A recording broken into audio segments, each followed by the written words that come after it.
Piu research centre বিশ্বজুড়ে বিভিন্ন ধর্মের বিকাশের গতি, জন্মহার, তরুণ জনগোষ্ঠীর মধ্যে গ্রহণযোগ্যতা এবং ধর্মান্তকরণের হার বিশ্লেষণ করে দেখিয়েছে যে বর্তমানে ইসলামই সবচেয়ে দ্রুত বর্ধনশীল ধর্ম, আর এই হার অব্যাহত থাকলে 2050 সালে ইসলাম খ্রিস্ট ধর্মের ঘাড়ে নিঃশ্বাস ফেলবে বলে গবেষণাটি ভবিষ্যৎবাণী করেছে। 2010 সালের হিসেব থেকে দেখা যায় 217 কোটি খ্রিস্টানের বিপরীতে বিশ্বের 160 কোটি মানুষ ইসলাম ধর্ম অনুসারী, আর গবেষণায় প্রাপ্ত তথ্য বলছে 2050 সাল নাগাদ এই সংখ্যা দাঁড়াবে। খ্রিস্টান ধর্মাবলম্বী 292 কোটি এবং ইসলাম ধর্মাবলম্বী জনসংখ্যা গোষ্ঠী 276 কোটি, যা বিশ্বের মোট জনসংখ্যার যথাক্রমে 31.4 এবং 29.7%। হিন্দু জনগোষ্ঠী হবে তৃতীয় বৃহত্তম, 14.9%। মজার ব্যাপার হলো এর পরেই সবচেয়ে বড় অংশটি কোনো ধর্মই অনুসরণ করেন না এমন মানুষদের।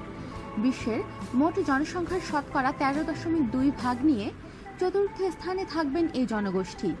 বৌদ্ধ ধর্ম একমাত্র ধর্ম যার অনুসারীরা এই সময়ের মধ্যে সংখ্যায় বাড়বে না। এর কারণ হিসেবে দীর্ঘায়ু ও কম জন্মহারকে চিহ্নিত করা হয়েছে।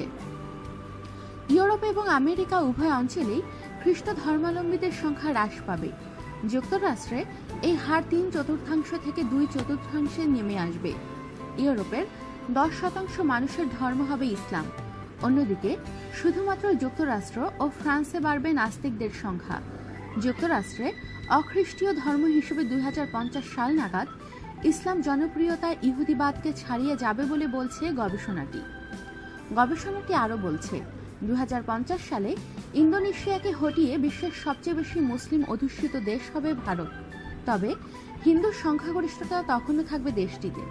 মূলত এশিয়া প্রশান্ত মহাসাগরীয় অঞ্চলেরই সবচেয়ে বেশি বৃদ্ধি পাবে ইসলাম ধর্মাবলম্বীদের সংখ্যা। বিশ্বের 175টি দেশের 2500 জরিপ থেকে সংগ্রহ করা তথ্যের ভিত্তিতে এই বিশ্লেষণ করেছে পিইউ, অর্থাৎ বিশ্বের মোট জনসংখ্যার 95% এই গবেষণার আওতায় এসেছে।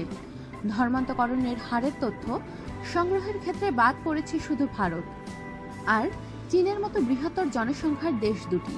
তবে গবেষণাটি বলছে প্রাকৃতিক দুর্যোগ, বড় ধরনের সামাজিক, অর্থনৈতিক বা রাজনৈতিক পরিবর্তন, সশস্ত্র যুদ্ধ ইত্যাদি বিষয়গুলো এই স্বাভাবিক প্রবণতাকে ব্যাহত করতে পারে। আর তা না হলে 2050 সাল নাগাদ এমনটাই হবে বিশ্বের ধর্মভিত্তিক ভূগোল। আমাদের সাথেই থাকুন আর সাবস্ক্রাইব করুন।